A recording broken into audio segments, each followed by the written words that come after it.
Hello दोस्तों, मैं चंद्रेश सकरेलिया। दोस्तों, आज हम बात करेंगे कि अगर भगवान परशुराम ने 21 बार पृथ्वी को क्षत्रिय विहीन कर दिया था, फिर अभी के क्षत्रिय राजपूत कहाँ से आए। तो आइए जानते हैं। सबसे पहले बात करें कि क्षत्रिय संहार का कारण क्या था। तो हेहयवंशी चंद्रवंशी क्षत्रिय राजा कार्तवीर्य सहस्त्रार्जुन एक बार भ्रमण करते हुए महर्षि चंदग्नि के आश्रम में पहुंच गए। महर्षि चंदग्नि, जो कि भगवान परशुराम के पिता थे, उन्होंने राजा सहस्त्रार्जुन की सेवा की और भोजन करवाया। राजा को पता चला कि महर्षि चंदग्नि के पास कामधेनु नामक एक गाय है, जो कुछ भी मांगने पर अपनी दिव्य शक्ति से उत्पन्न कर देती है।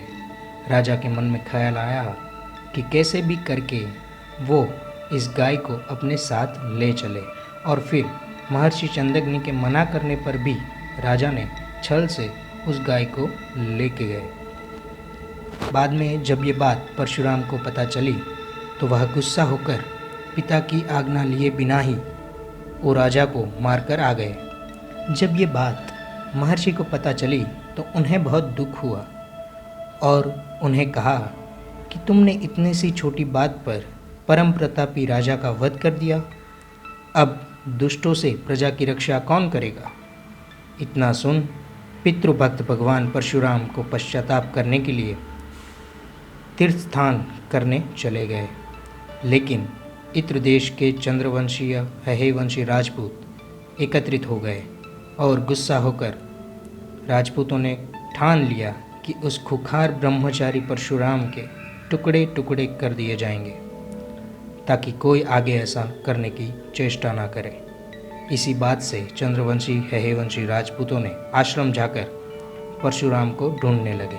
परशुराम ना मिलने पर बदले की भावना से उन्होंने भगवान परशुराम के पिता महर्षि चंदाग्नि को मार दिया। जबकि ये बात भगवान परशुराम को पता चली तो उन्होंने प्रण लिया कि वो पृथ्वी को निक्षत्रिय कर देंगे और अपने अभियान में निकल पड़े। उस हिंसक अभियान का समर्थन ऋषि मुनियों द्वारा और ब्राह्मण द्वारा नहीं किया गया। ब्राह्मणों द्वारा कई बार कोशिश करने पर भी भगवान परशुराम नहीं रुके और भगवान परशुराम ने 21 बार हेहय वंश के राजपूतों का संहार किया।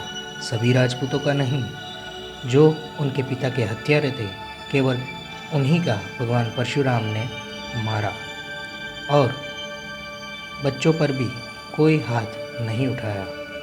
जबकि हेहयवंशी राजा के साथ उनका युद्ध हुआ, उनमें 8 राजा बच गए थे। उन्हीं 8 राजाओं के वंशज ज़्यादातर यूपी, बिहार तथा राजस्थान में अभी रहते हैं। वो राजाओं के नाम कुछ इस प्रकार हैं: हेहय राजा वितिहोत्र, पौरव राजा रुक्ष्वान, अयोध्या राजा संबकर्मन, मगध राजा बृहदर्थ, अंगराज चित्ररथ, शिवी राजा गोपाली, प्रतदर्न पुत्र बंसम और मरुत।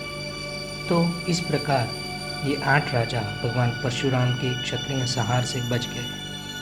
भगवान परशुराम के आश्रम में ब्राह्मण तथा क्षत्रिय राजपूत पढ़ते थे। भगवान परशुराम ने अपने गोत्र भृगुवंश से ही उनके यहाँ पढ़ते शिष्यों का गोत्र भृगुवंश रख दिया। उसी कारण कई राजपूतों का गोत्र भृगुवंश या भार्गव होता है, जो भगवान परशुराम का गोत्र था। तो इस प्रकार भगवान परशुराम ने सभी क्षत्रियों का संहार ना करते हुए सिर्फ उनके पिता के हत्यारों का ही संहार किया था। धन्यवाद। इस चैनल को लाइक करें, सब्सक्राइब करें और शेयर करें ऐसी माहिती को। Thank you.